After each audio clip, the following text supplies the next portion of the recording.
Oke, kembali kita akan melanjutkan pembahasan mengenai karakteristik perkebunan kelapa sawit. Jadi untuk karakteristik yang akan kita bahas pada bagian 2 ini adalah karakteristik sosial. Bagi yang belum menonton untuk bagian 1, silahkan dibuka terlebih dahulu video sebelumnya yang membahas tentang karakteristik fisik dari perkebunan kelapa sawit. Oke, apa saja karakteristik sosial pada perkebunan kelapa sawit? Kita akan bahas pada video ini. Yang pertama adalah padat karya.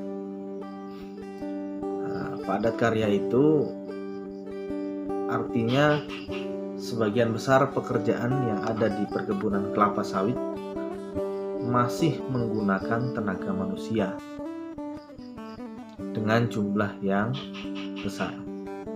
Sebagai gambaran, satu PT itu biasanya terdiri dari 4 sampai dengan 7 afdeling. Satu afdeling itu luasnya 500 sampai 1000 hektar dengan karyawan 100 sampai 300 orang. Anda bisa bayangkan jika satu afdeling saja 100 sampai 300 orang yang bekerja di dalamnya, satu PT berarti bisa sampai 2100 orang.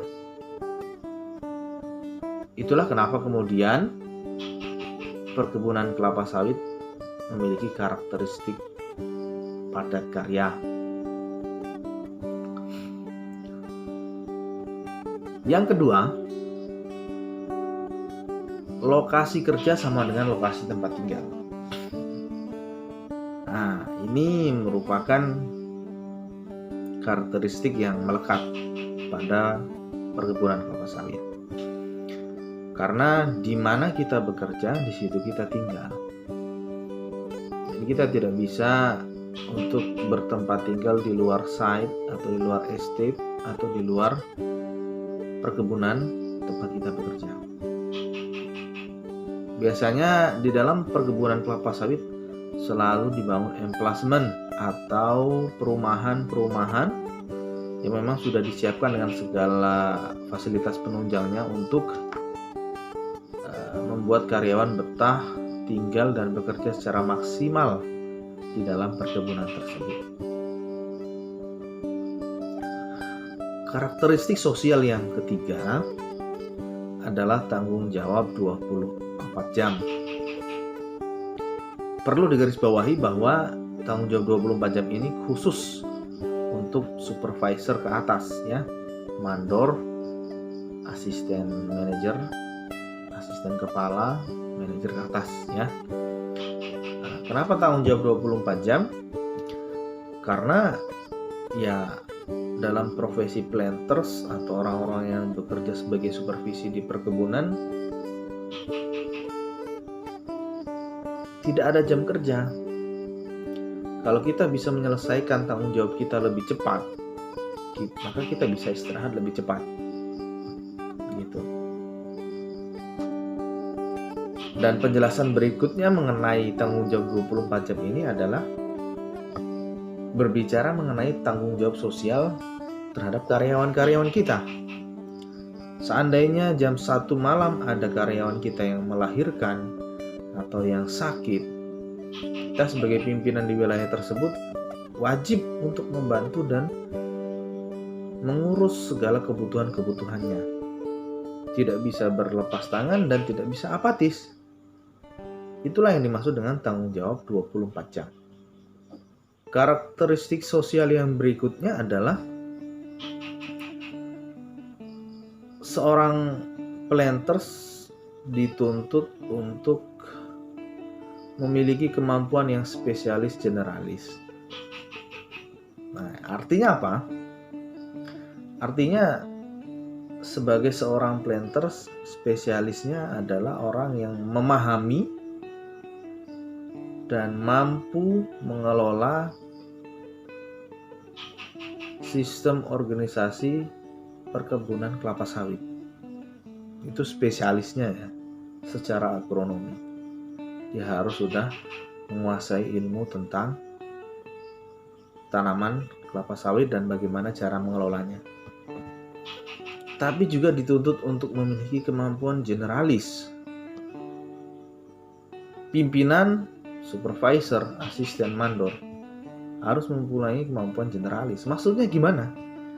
Maksudnya, meskipun dia fokus utamanya adalah mengelola, manage perkebunan kelapa sawit, tapi dia juga harus mampu menjadi sosok yang agamis, tokoh agama, menjadi sosok yang disegani dan punya wibawa sebagai tokoh masyarakat,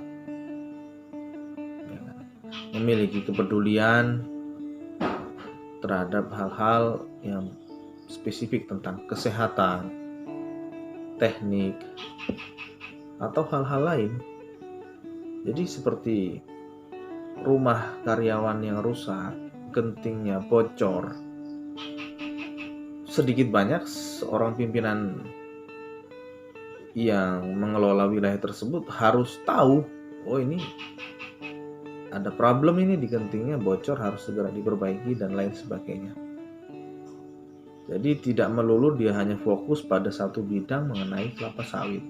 Dia juga mempunyai tanggung jawab sosial yang besar, karena 200-300 orang karyawan berada di bawah tanggung jawabnya. Itulah kenapa karakteristik sosialnya ini, seorang yang bekerja di perkebunan kelapa sawit harus mempunyai kemampuan spesialis yang generalis.